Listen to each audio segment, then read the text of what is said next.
રાજકોટમાં મંદિરમાં આરતી કરવા મામલે થયેલી બબાલે ઉગ્ર સ્વરૂપ ધારણ કર્યું અને આ સમગ્ર ઘટનામાં પીટી જાડેજા જે ક્ષત્રિય સમાજના નેતા છે તેમની ધરપકડ પાસા હેઠળ કરવામાં આવી છે। આ મુદ્દે જ આજે વાત કરવી છે કારણ કે સમગ્ર મામલે તેમના પુત્રનું નિવેદન સામે આવ્યું છે। શું કહી રહ્યા છે, કોને સંદેશો આપી રહ્યા છે અને આગામી સમયમાં શું થવાનું છે તેને લઈને તેમણે એક નિવેદન આપ્યું છે, તેના પર આજે નજર કરવી છે। નમસ્કાર, આપની સાથે હું ભગવતી વિશાવડિયા। આમ તો છેલ્લા 2-3 દિવસથી રાજકોટના ક્ષત્રિય નેતા પીટી જાડેજા ચર્ચાનો વિષય બન્યા છે કારણ કે તેમણે એક વ્યક્તિને કહેવાય છે કે મંદિરમાં આરતી કરવાની ના પાડી હતી અને જો તે કરશે તો લોહિયાળ ક્રાંતિ સર્જાશે તેવું પણ કહ્યું હતું।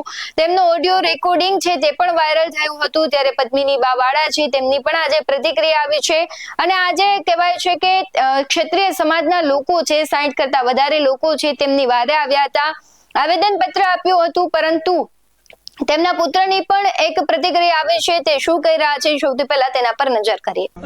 ખોટી રીતે મારા ફાધરને અત્યારે પાસા હેઠળ ધકેલવામાં આવ્યા છે।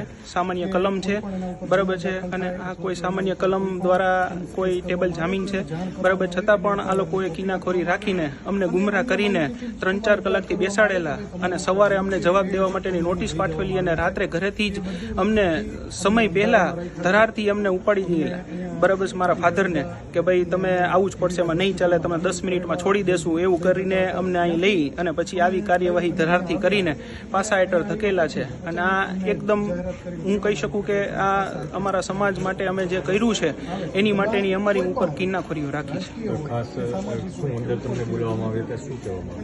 અંદર બોલાવવામાં આવ્યા હતા ત્યારે અમને પહેલા તો મળવા જવા જ નહોતા દેતા, જાય તો 2 મિનિટમાં એમ કે તમે બહાર વયા જાઓ, બરાબર છે, અમારા ફાધર સાથે સરખી વાત ન કરવા દી। અત્યારે બી અમારા ફાધર સાથે વાત ન કરવા દીધી અને કે લઈ જાઓ અને એના કપડાની બધું છે તો એ પણ એમ કીધું કે ભાઈ અમે રસ્તામાંથી અમે જોઈ લેશું, કરી લેશું, બરાબર છે। ના, સામાન્ય ગુનામાં 304 એવી સમથિંગ, મને બહુ કલમ યાદ નથી, પણ સામાન્ય ગુનો છે જે તમને અમને નોટિસ બી પાઠવેલી હતી। કાલ મારા ફાધર સામેથી પોલીસ સ્ટેશને હાજર થયા હતા, અમને નોટિસ બી પાઠવેલી હતી, બરાબર છે, અને અમને એમ કીધું હતું કે તમને પાછા બોલાવવામાં આવે ત્યારે તમે આવજો, અને આજે પાછી અમને નોટિસ પાઠવેલી, બરાબર છે, અને કાલ સવારે અમારે 5 તારીખે 11 વાગે ત્યાં હાજર થવાનું હતું, પણ છતાં બી અમે એ પહેલાં આ લોકોએ અમારી મારા ફાધરની ધરપકડ કરીને અમને ગુમરાહ કરીને અમારા પરિવારને, લેડીઝને બધાને અન્યાય કરીને, બરાબર છે, એમની સાથે સારું વર્તન ન કરીને આ ધરારથી મારા ફાધરને લઈ ગયા અને હોસ્પિટલ, મારા ફાધરનું ડાયાબિટીસ આવવાથી તો હોસ્પિટલ પણ ગિરિરાજ હોસ્પિટલથી જ એમને લઈ ગયા, એમને હોસ્પિટલે પણ ન જવા દીધા, ત્યાં સુધીની આ લોકોએ કિન્નાખોરી અમારી સાથે રાખી છે। હવે શું માંગ છે? હવે બસ એક જ માંગ છે કે સરકાર આને ન્યાય દેવડાવે, નકર આવનારા સમયમાં અમારો ક્ષત્રિય સમાજ બોડી સંખ્યામાં આમનો જવાબ આપશે એવું અમને લાગે છે।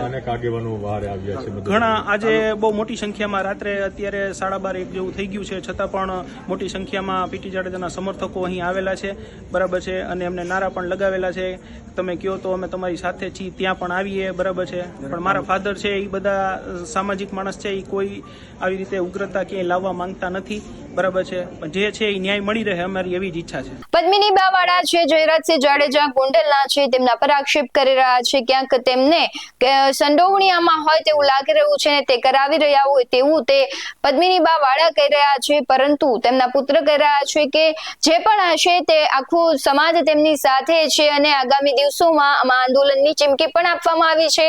ત્યારે તમને શું લાગી રહ્યું છે કમેન્ટ બોક્સમાં જરૂરથી જણાવજો। આવા જ વધુ અહેવાલો સાથે ફરી મળતા રહીશું। તમે અમારી YouTube ચેનલને સબસ્ક્રાઇબ કરવાનું, અમને Facebook અને Instagram પર ફોલો કરવાનું ભૂલશો નહીં। બાકી અમને અપડેટ્સ મેળવવા માટે જોતા રહો BS19 ન્યૂઝ। નમસ્કાર।